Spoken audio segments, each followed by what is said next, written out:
Hi folks, welcome to another beer review. Today we're going over to Evil Twin, and this is Wake Up and Smell the Gose, which is an Imperial Breakfast Gose with blueberry, salt and natural flavourings, clocking in at 6.5% ABV, and this is of course from Tesco's. Now I've already had a can of this, I actually really quite enjoyed it. So I'm looking forward to actually giving this a proper review. Yeah, I did actually buy this when I intended on doing the like Tesco beer week thing, but I just ended up drinking it. So I picked it up again on a recent trip to Tesco's, so I thought, let's get a video recorded.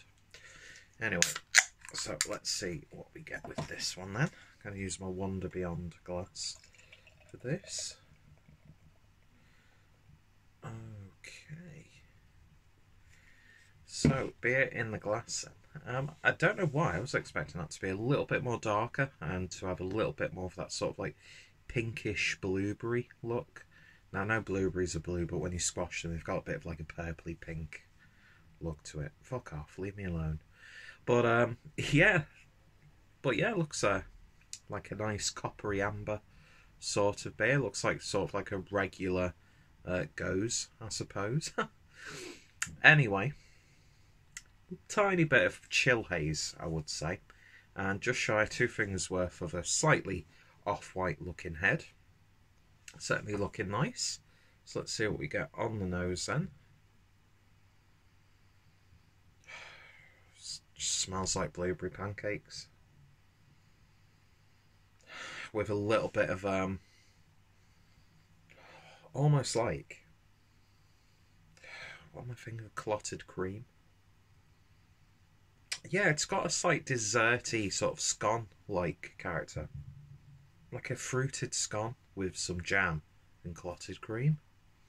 It's quite desserty actually. But yeah, the blueberries are coming through.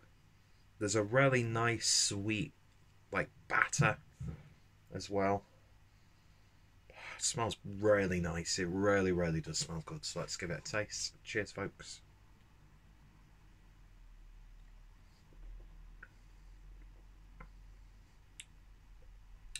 Just as good as the first time I had it.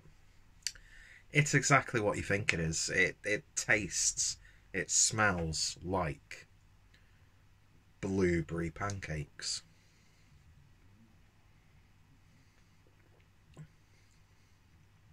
It's got a nice medium mouthfeel. It's got a little bit more bulk, a little bit more smoothness than you'd expect from the style.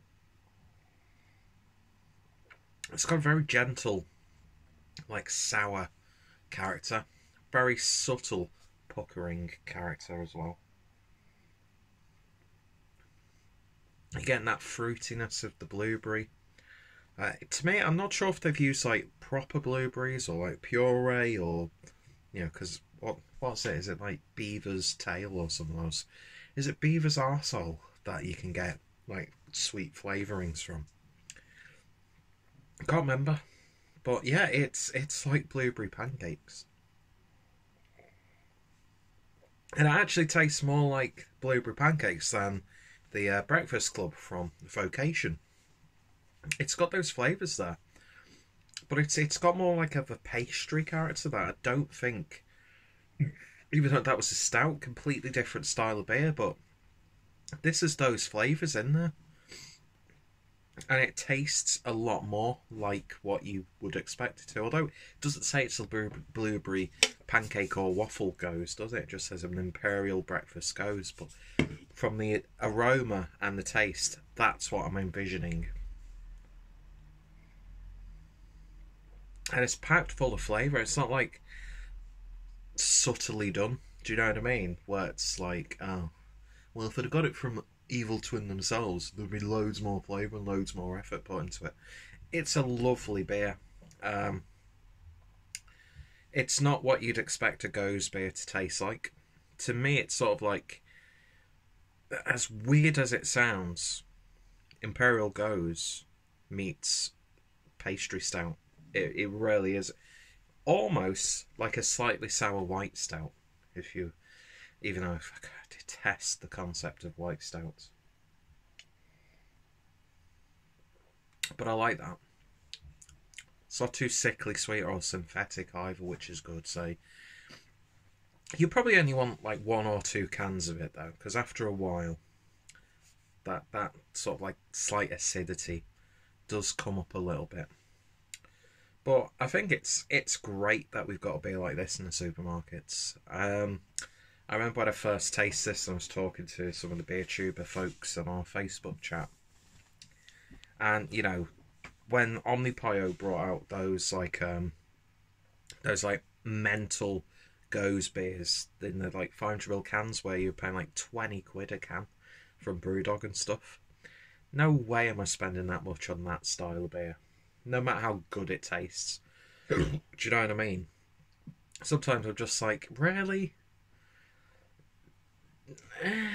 The markup on some of those sorts of beers are just, to me, quite ridiculous, quite frankly.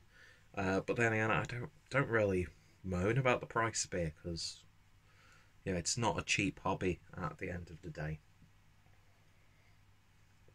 But yeah, this to me has got like, it sounds like insane and like amped up and in your face or something like that, but for nearly like 8 times the price, depending on where you get it. I'm sure you could get them cheaper, especially if you sort of like import it from like a European website and stuff, or if you bought it from Omnipio directly. Why are we talking about Omnipio? Let's talk about Evil Twin. I really enjoyed the Roaster Coaster. That was a mega beer. I need to pick up some more cans there, actually. Not tried the Pale Ale yet. That's had a few sort of mixed reviews, and I've seen people not really, they either like really like this or they don't get it at all. So you sort of don't expect like a fruited Gose with this. Just expect something a little bit different, and it's got that slight tartness you get from like a, you know, every now and then when you have blueberries, they're just like soft, very gentle flavours, but then you bite into one and you get that like really potent tartness. It reminds me of that. It really, really does. And remarkably drinkable for a 6.5% beer. So yeah, I really, really like this. This is definitely one of the most interesting beers in the current range at Tesco's. Just because it's not just another pale ale or stout, do you know what I mean? Even though they really need to up the stout game in Tesco's. I know they've in some stores you can get Buxton now.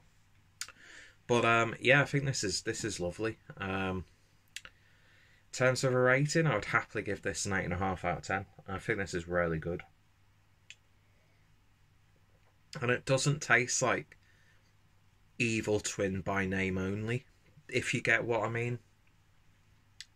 From the Evil Twin beers that I've had, I'd say it's you getting that. You really, really are. Although I don't get to try Evil Twin that often, to be honest. So the fact you can get something like this from, you know, your supermarket, where you'd be paying like 5-6 quid for that in a bottle shop, I reckon. But yeah, I like that a lot. 8.5 out of 10. If you've tried it, let me know your thoughts, opinions down below.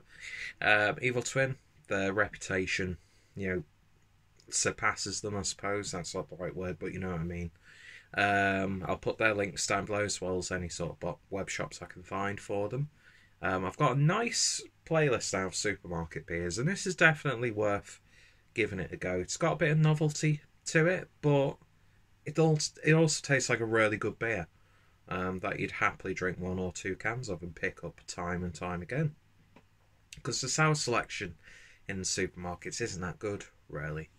I think you've got like Sour Solstice from London Beer Factory, and I think there's maybe 1 or 2 more. And I'm not sure if Vocation still do the that sort of was it Clementine sour? I can't remember. I did review it. So yeah, I've been really enjoying the stuff that's at Tesco's, because I can't always afford to, you know, make a 50 quid order with postage on top. Do you know what I mean? Doesn't mean I'm completely straying away from supporting online retailers and breweries directly, but you know, if I'm in Tesco's, I'm going to stock up on it because it's cheap, and the selection is getting better and better. And I think the selection right now is the best that it's been. And yeah, Domo's been doing a... I keep calling him Domo. I know that's not his actual name. But yeah, I really like this. I really, really do. It's a bit silly fun, but it's a good bit, and it's in Tesco's. Anyway, so if you tried it, let me know your thoughts, opinions down below. And yeah, thank you for watching, and I shall hopefully see you all later. And I kind of look like a 70s paedophile with this sweatshirt. Nolan, Nolan.